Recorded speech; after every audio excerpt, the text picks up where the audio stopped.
L'affaire de Valençol, je ne voulais pas juste la raconter, je voulais la vivre. Il y a un truc là, juste derrière mon antenne, on va filmer avec. Alors je suis venu seul ici, sur le lieu exact où tout s'est passé en 1965. J'ai entendu un bruit à l'extérieur du van. Et j'ai dormi sur place. J'ai laissé des caméras tourner toute la nuit. 0,018, il y a eu un pic à un moment.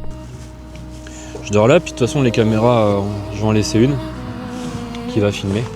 Je sais pas c'était quoi ce boom, peut-être que l'une des 3 caméras à l'extérieur a filmé, on verra bien au montage. Alors j'ai bien eu tes fichiers et donc là si tu veux je vais commencer à décortiquer un peu tout ça, on va voir ce que ça peut être que tu as filmé. Donc là on a un pic à 0,29 micro Tesla en champ électromagnétique. Cette vidéo n'est pas un documentaire, c'est une enquête sur le terrain. Valençol est en émoi depuis 48 heures avec l'apparition d'une soucoupe volante. 5h45 du matin, Maurice Mas est figé. Ce n'est pas un rêve, ce qu'il voit c'est vraiment devant lui. 2 êtres, un engin, et là son monde bascule. Alors effectivement, d'après vous, est-ce qu'il y a eu une soucoupe volante à Valençol?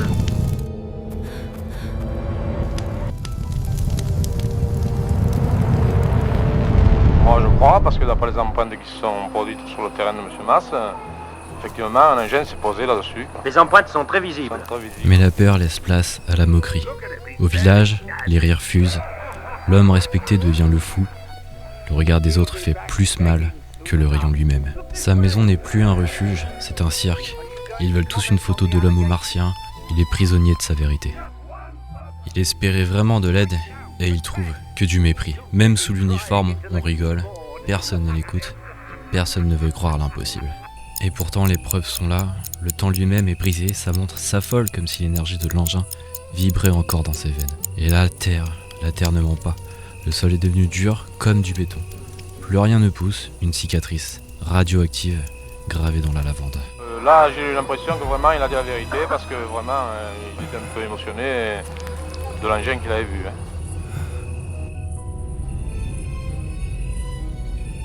Triste mais serein, il sait qu'il peut compter sur certaines personnes. Et en levant les yeux, il sourit enfin. Il sait que nous ne sommes pas seuls.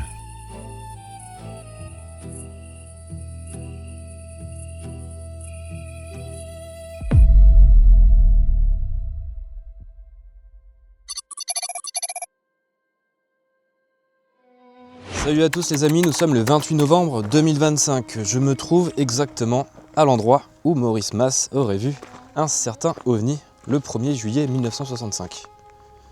Donc là vous allez voir où est-ce qu'il aurait apparu. Donc j'évite de piétiner. Voilà. Et il aurait laissé cette trace, cette profondeur dans le sol. Vous voyez, d'au moins 40 cm. C'est assez dingue. Alors j'étais parti en exploration, enquête paranormale dans le sud, donc je remontais dans le nord, je pouvais pas passer à côté de ça, donc ce soir c'est veillée OVNI avec mon matériel.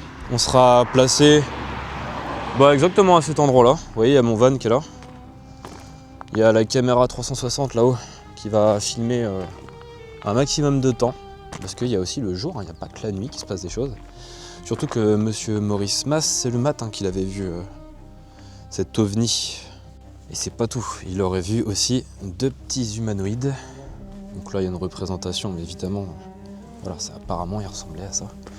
Et qui étaient hors dehors de la soucoupe. Alors la soucoupe était beaucoup plus grande que ça, évidemment, là c'est une reconstitution. Mais ça y est, je suis sur place et franchement, passionné d'ufologie, je suis super content et je pense que vous allez être content. Évidemment, je vous promets pas de filmer quelque chose, j'en sais rien. Enfin, vous l'avez vu dans l'intro, si quelque chose a été filmé. Moi, j'en sais rien à ce moment-là. Donc on va surveiller ça. Il va faire très froid cette nuit, je pense qu'on va frôler les -2 degrés. Je suis en altitude. Et ça, c'est pour vous. Allez, à tout de suite. Anecdote assez rigolote. Pendant plusieurs années, Maurice Mas disait que le champ n'était plus cultivable. Mais vraiment, c'est-à-dire que pour lui et d'autres agriculteurs, la terre était comme cramée. Et les autres champs autour, n'avait aucun problème. La lavande poussait tout de même. Et encore une fois, comme il disait, il n'a jamais voulu faire ça pour le buzz à l'époque ou quoi que ce soit. Il est même plutôt resté dans le silence, de peur qu'on le prenne pour un fou. Vous voyez, ça fait que de circuler. C'est très chiant, je vais attendre que toutes les voitures passent. Il y a un talkie-walkie qui va rester allumé, j'aime bien faire ça en ufologie. On laisse rallumer. Le but, je sais pas, intercepter une communication qui ne serait pas humaine évidemment, sinon c'est pas intéressant. On a un petit laser, on fait attention quand on pointe le ciel pour tout simplement je sais pas, envoyer un signal, je tente des trucs. Donc je vous l'ai dit tout à l'heure, petite caméra de chasse qui va être posée là au niveau où il y a eu l'empreinte. Si ça se déclenche pendant que je dors, on verra ce que c'est. Ce sera sûrement des animaux, mais bon, je tente des choses. Ma caméra là-bas à vision nocturne qui servira à filmer le ciel, voir ce qu'on peut observer. On sera en night shot, donc en vision nocturne.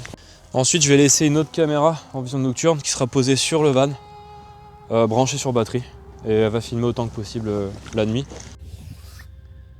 Aussi important, on va utiliser Stellarium tout simplement pour voir en temps réel si on a des satellites qui passent, on les aura.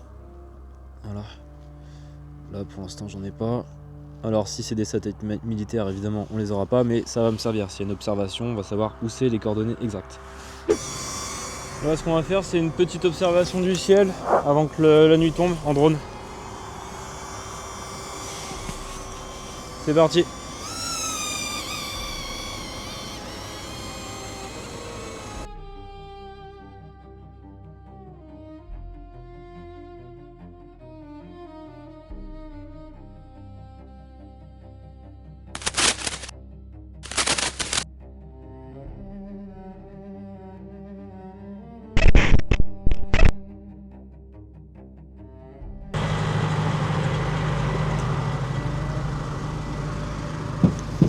Je crois qu'ils ont l'habitude les agriculteurs. En plus ça c'est l'agriculteur du champ. Allez, on observe le ciel. Alerte vent fort, il va faire très froid.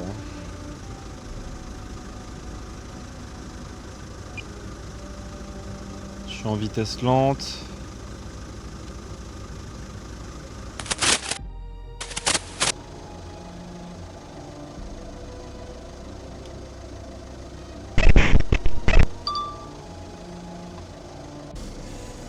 On va faire une expérience dans la nuit, ça va être assez cool. Je sais pas s'il y en a qui ont pensé, mais on va utiliser un compteur geyser tout simplement. Je sais pas, la théorie pourquoi pas, s'il y a vraiment eu un vaisseau ou quelque chose de la sorte.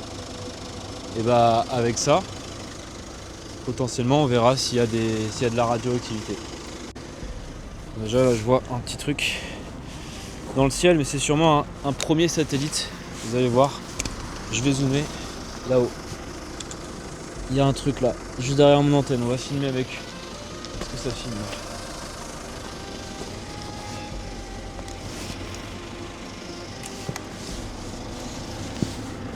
C'est chiant, vivement que les voitures se barrent, c'est très énervant.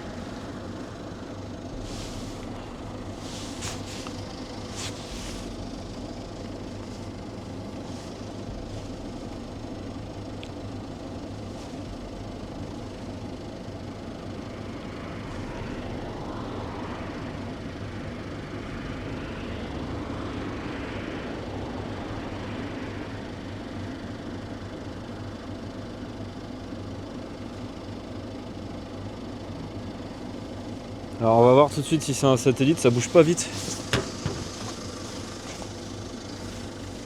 C'est le premier truc à faire. Hop, Stellarium. Donc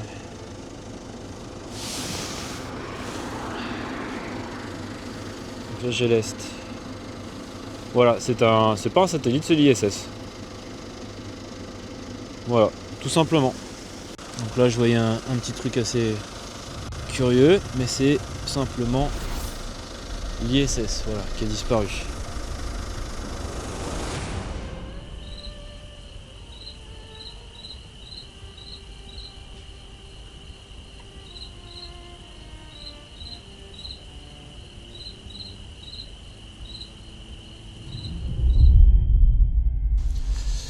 On va faire un truc. Si ce vaisseau avait émis des radiations à l'époque, en 1965, je vais juste voir si, avec ce compteur geyser, on aurait une valeur anormale. Donc pour l'instant c'est tout à fait normal. Et sachant que dans un champ, on peut largement être autour de 0,11 microsieverts. Une valeur anormale serait, je pense, et dangereuse pour l'homme autour de 0,50. On pourrait éventuellement se poser des questions à partir des 0,20 et 0,0030. Donc si on a 30 ici, ça pourrait être assez étonnant. Je vais faire un truc, c'est que je vais carrément le mettre dans le trou. On va le laisser. On va voir si ça monte.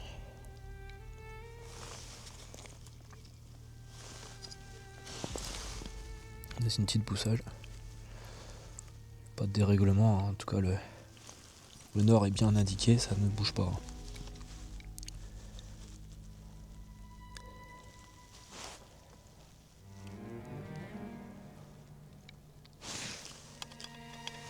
Dans 0,07. On va le laisser dedans. De toute façon on va l'entendre s'il fait quelque chose de bizarre.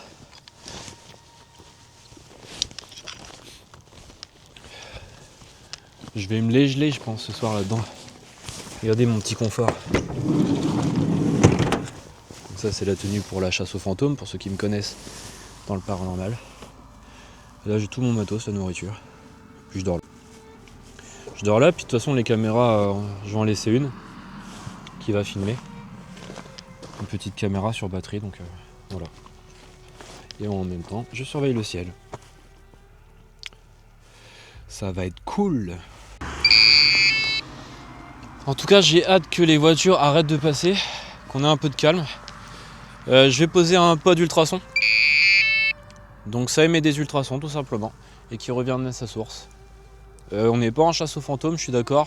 On n'est pas à la recherche d'entités. Mais voilà, je tente des choses. Il y a peut-être une dame blanche sur la route, non, qui sait, non, je sais pas. Mais il s'est jamais activé, moi. Donc je vais le poser là où il y a eu cette empreinte, en tout cas cet atterrissage de soucoupe volante d'OVNI à l'époque, en 1965. Donc on va le poser là au niveau du compteur geyser. J'ai un pic à 0,14. On est un petit peu au-dessus du normal.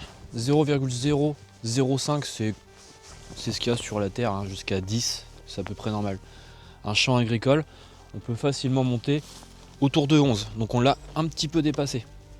Je vais vous le montrer parce que je pourrais vous raconter des bêtises, mais ce n'est pas des bêtises. Hop, je vous montre.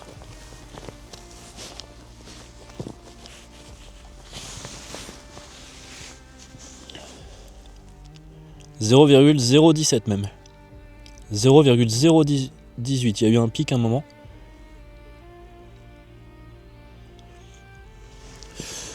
C'est un petit peu au-dessus de la normale. Rien de dingue, rien de dangereux, mais c'est rigolo. Bonjour. Pour appeler les extraterrestres ? Ouais. Non, c'est pour faire joli, j'ai mis ça. Bah c'est là où il a atterri. À l'époque. Ah pas celui-là. Hein. Ça c'est juste une décoration. Bah, c'est ce qui se dit. Hein. Moi j'ai juste mis une lumière dans le trou pour faire joli. Ah, c'est toi qui l'as mis ? Bah oui, C'est c'est une lumière. C'est la lumière que j'ai mis. Que j'aurais pu le mettre là, ça fait pareil. C'est juste pour faire joli. Hein.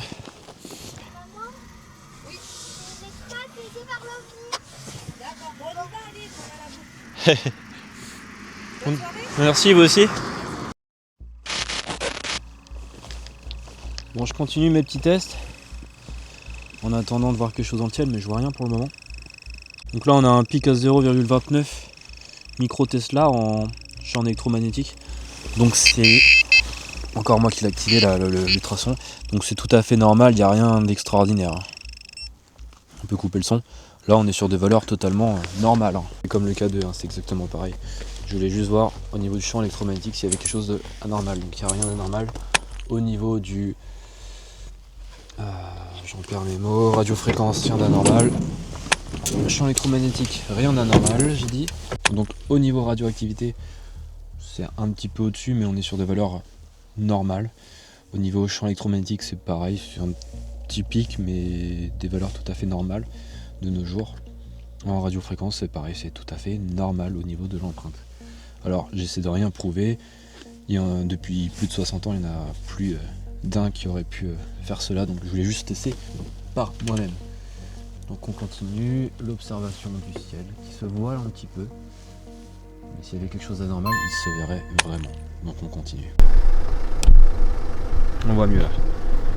On va voir s'il s'active pendant que je sais pas, je ne suis pas là. Il s'est jamais activé. Il y a une autre caméra de chasse, la détection qui est posée. Je la cherche, je suis dans le noir total, je vois pas. Elle est là, voilà. 1, 2, 3. Voilà, c'est quadrillé au niveau de l'emplacement où cet ovni est apparu à l'époque. Voilà. J'observe toujours le ciel, mais bon, à part des satellites, des avions, je vois rien de spécial. Je vous refais pas comme la vidéo, je vous expliquais la dernière fois comment on voit des satellites, comment on sait si c'est l'ISS, comment on sait si c'est des débris ou autre, enfin voilà. Ça c'est dans la précédente vidéo, d'un chercheur d'OVNI. Au niveau du ciel, ça se dégage un peu, mais bon, rien d'extraordinaire à part quelques étoiles, la lune, voilà. Donc les caméras sont positionnées. Allez, moi je vous dis bonne nuit, à demain. Et il y a eu pas mal de choses qui ont été filmées. On revient tout de suite au petit matin et on va analyser ce qui a été filmé.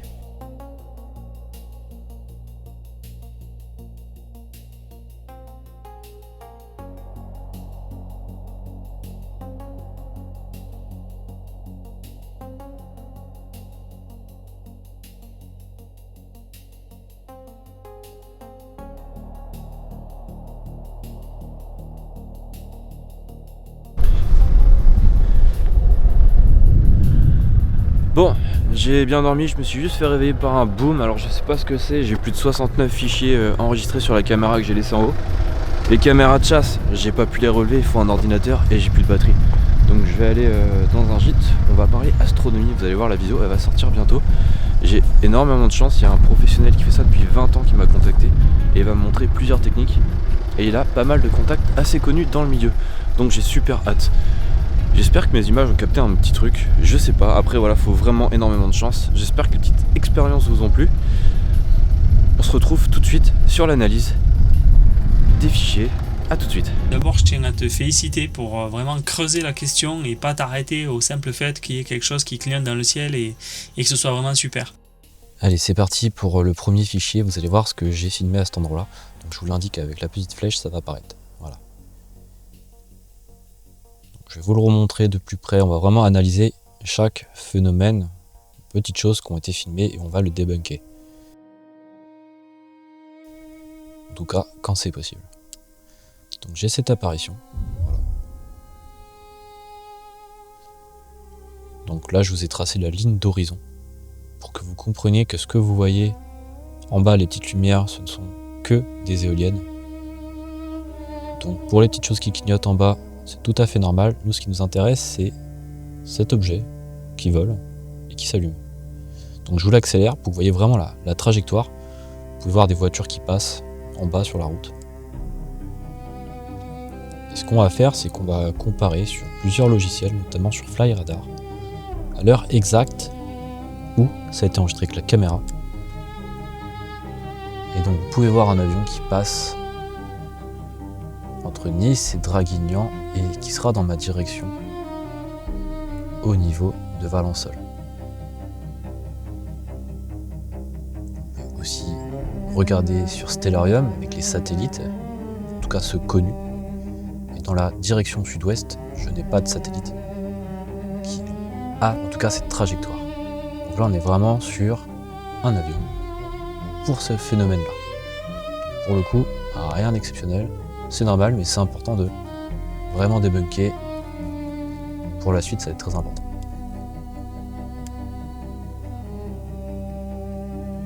Donc, je vous remontre encore une fois que les satellites, aucun ne se déplace à la vitesse exacte de ce qui a été filmé. On a un autre fichier, je vais vous montrer. Donc là, je vais avancer un peu. J'ai filmé toute la nuit. Ce qu'on voit là, c'est des voitures, c'est tout à fait normal. J'ai entendu un bruit à l'extérieur du van. Désolé, j'ai un peu mal à la gorge, il fait super froid, regardez.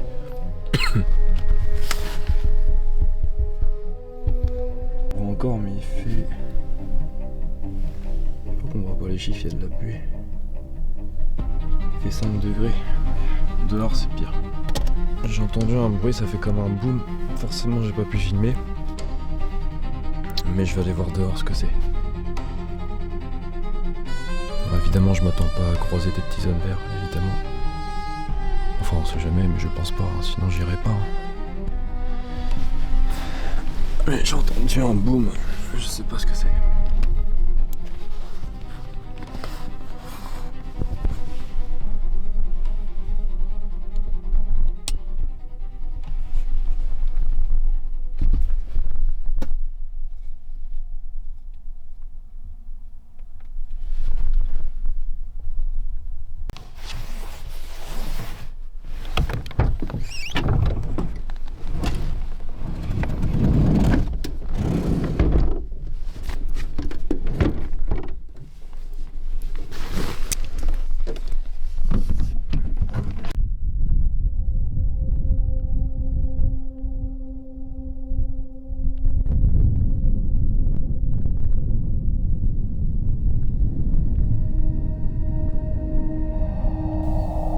Voilà, sur le coup, bien fatigué, en pleine nuit, j'ai pas cherché à regarder sur Stellarium, mais c'est tout simplement Saturne que je vois.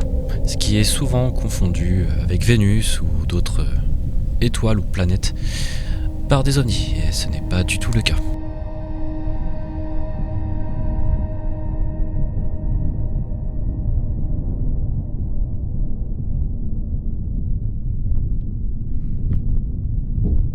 J'ai une étoile qui brille à l'horizon.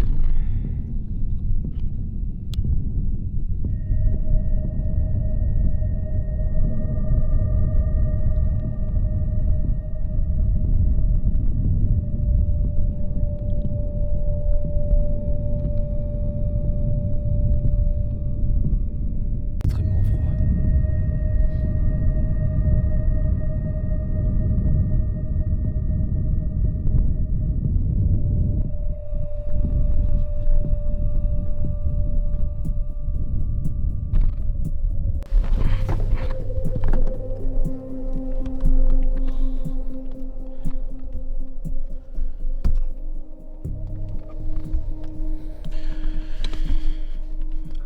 Bon, je me rends dehors. Je sais pas c'était quoi ce boom, peut-être que l'une des 3 caméras à l'extérieur a filmé, on verra bien. Donc je vous passe le fameux boom que j'ai entendu. On voit la caméra qui bouge un tout petit peu. Je vous montre bien la timeline, que vous voyez bien que c'est pas un son que j'ai rajouté. Vous me connaissez, vous savez bien, mais je préfère le préciser. Je pense à un oiseau, une chauve-souris peut-être qui a tapé dans le van.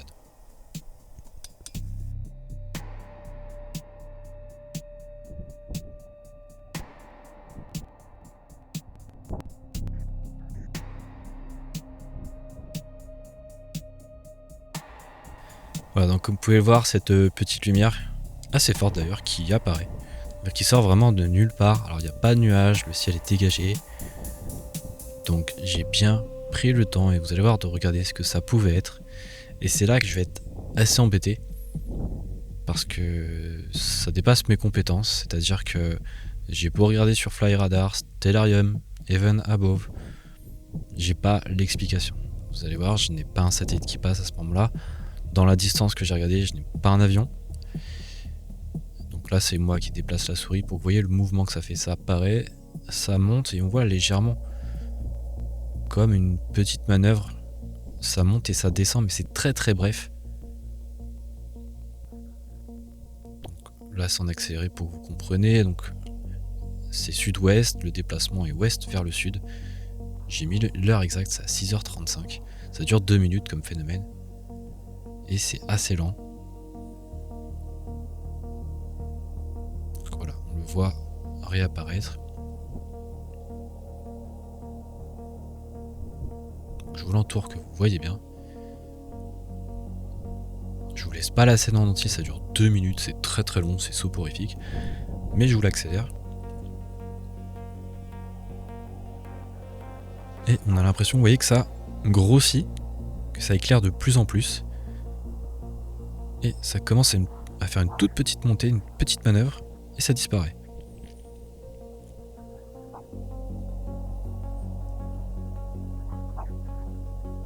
Donc moi, sur le coup, je trouve ça assez étrange. Alors, je vous le repasse bien pour que vous voyez, c'est le fichier brut. J'ai un expert qui filme le ciel depuis plus de 20 ans, à qui j'ai envoyé ces éléments, les fichiers bruts, les heures précises, afin qu'il me donne son avis, et ça arrive là dans quelques minutes.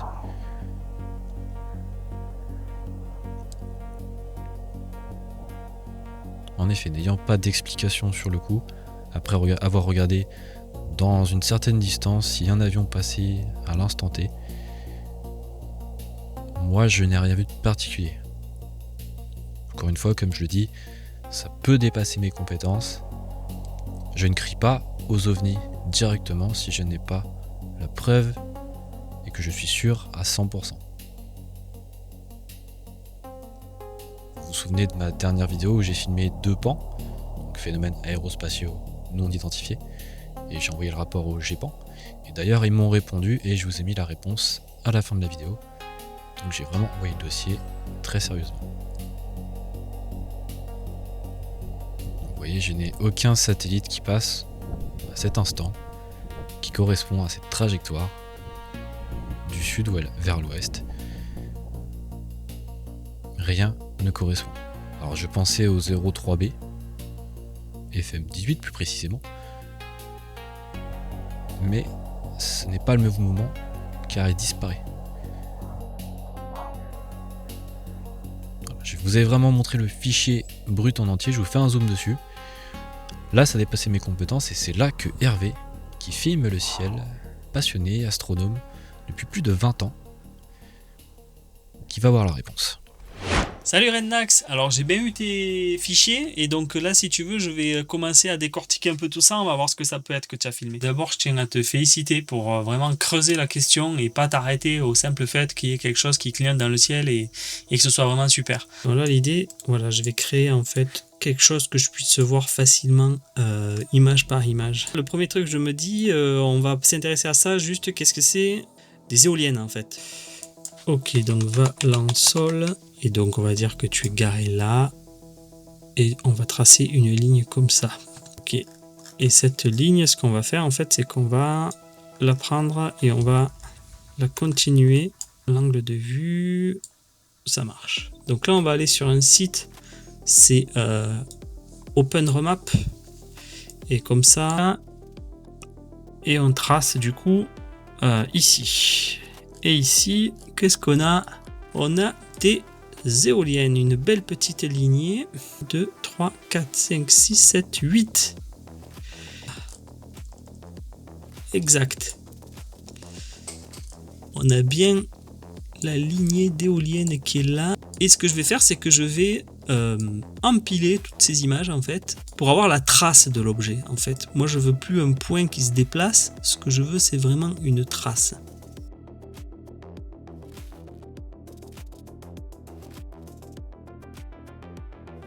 Donc si on regarde sur la DSB, effectivement, à 6h26, donc 27 presque, tu as bien un avion qui décolle, qui est actuellement là, il est à 4000 pieds. Quand il tourne, au moment où il tourne, là tu te le prends plein phare, et face à toi, et en montée en plus. Donc il est carrément dans ta direction, phare allumé, en montée, et ça explique la première trace en fait que tu as sur cette image qui est pas très longue, pas très forte, mais qui est quand même bien visible. Je fais exactement la même chose avec l'autre trace qui est quand même ici plus longue, et donc là on a dit que c'était 6h36. On voit que c'est le même côté, ça donne une indication sur le fait que ce soit en fait leur trajet de montée en sortie de l'aéroport. On va regarder ça sur la DSB là aussi, et donc on a dit que c'était 6h36. Donc quelques minutes après, et regarde, on a cet avion là, ETH 726, qui prend exactement, hop, qui prend la même trajectoire, qui tourne, et à mon avis, tu dois certainement te prendre pareil son plein phare à son décollage.